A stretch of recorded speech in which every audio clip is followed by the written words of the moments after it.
What's up? This is Davey Lee here.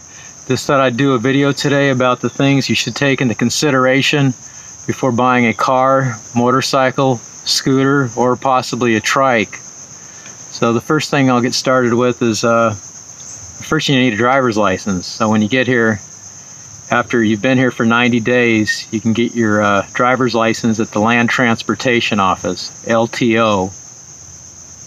Anyway, after you have your license, and you want to get a car or motorcycle or scooter, there are things you need to take into consideration. Now, if you want to get a car, what you're going to have to look at is the cost. That's going to be expensive getting into a car.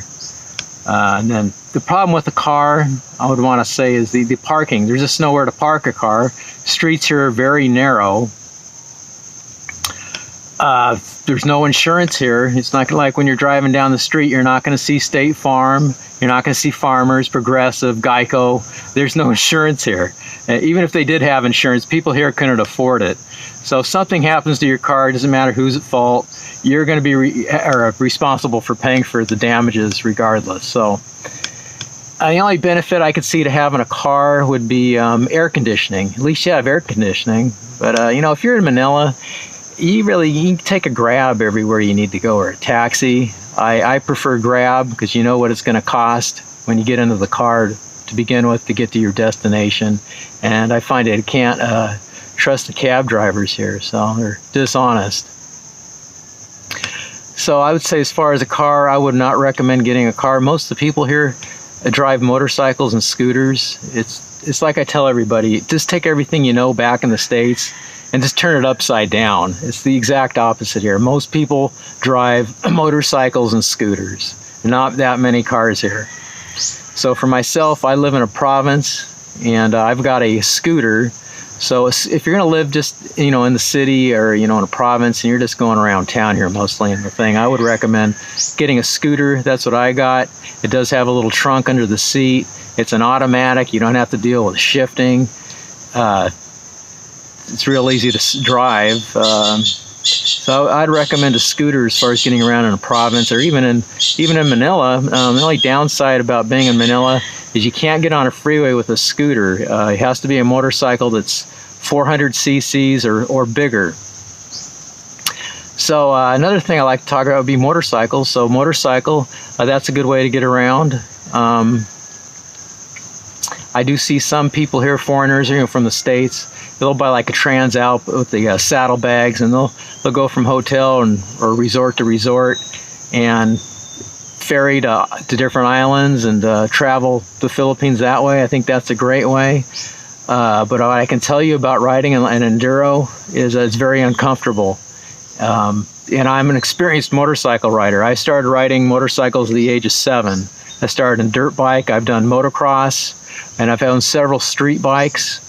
If you don't have a motorcycle endorsement, if you're not an experienced rider, I don't know if I'd recommend actually driving here. There's no rules on these roads. It's not like back in America. You're not going to find traffic lights. There's no stop signs. You might have a motorcycle headed right at you in your lane, and you're actually expected to move over if you have room to the right-hand side of your lane. People here will pass you within your own lane.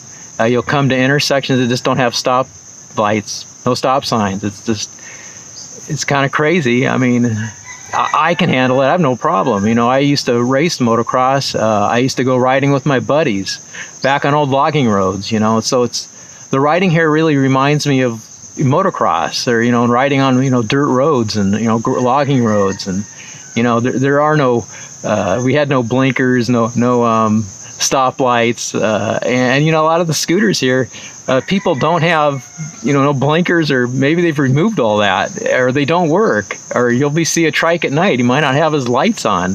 So you know, if you're not an experienced rider, if you want to do it, I'd start off when the traffic's light.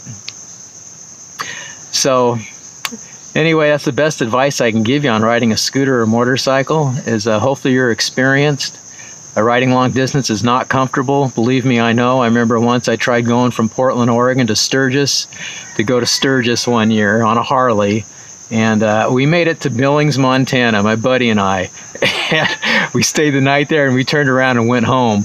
Yeah, actually, most of the people that go to Sturgis, they put their motorcycles on a trailer and trailer their bikes there and ride into town. They don't actually make the entire ride on a motorcycle. It's very uncomfortable. The only comfortable bike I think I've ever ridden that you can really ride a long distance comfortably would be a Honda Goldwing.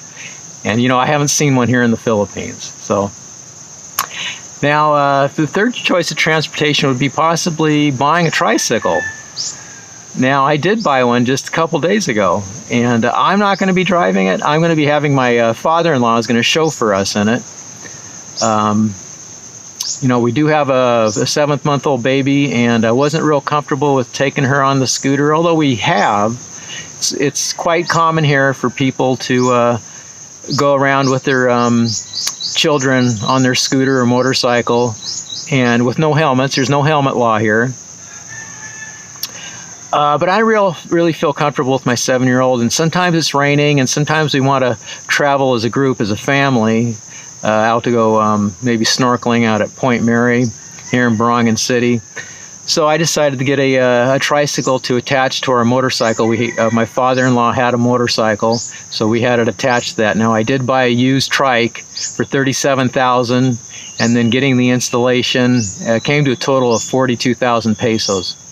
Not bad. So we now have a tricycle. If we need to run to the grocery store, we're getting more than what we can haul on the scooter. We've got the trike. At least if it's raining, we can stay dry inside the tricycle, which is nice.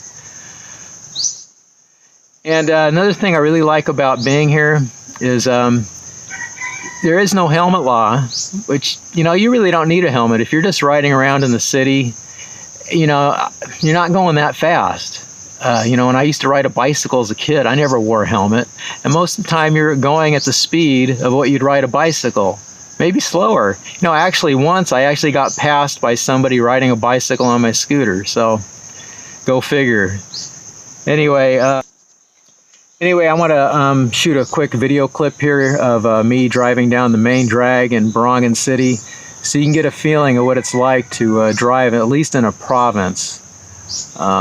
It's kind of crazy. Craziest traffic I've seen would be Manila. Even with all the experience I have, it would, I don't know if I'd really feel that comfortable at first. I don't know. Sometimes you don't really know until you jump into it. So anyway, I'm going to show you a quick video, and we'll get back to the video here.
This is my trike I just bought.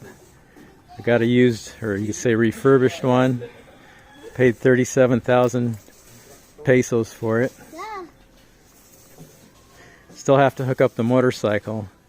Anyway, they're over here welding on some brackets to not my scooter, but over here to the motorcycle. So here's the motorcycle. They're gonna be hooking up to it, and they got to weld that bracket on right there. So it should be done this afternoon.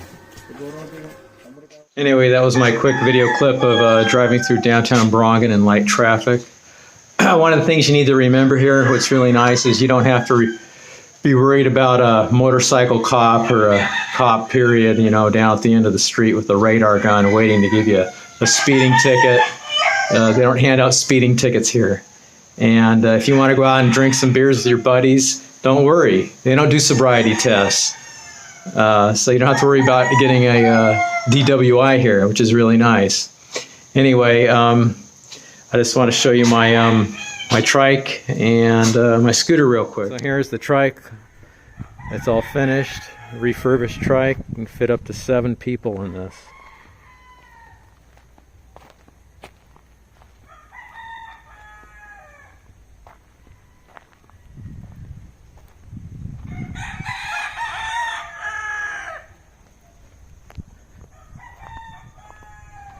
Then here's my scooter over here.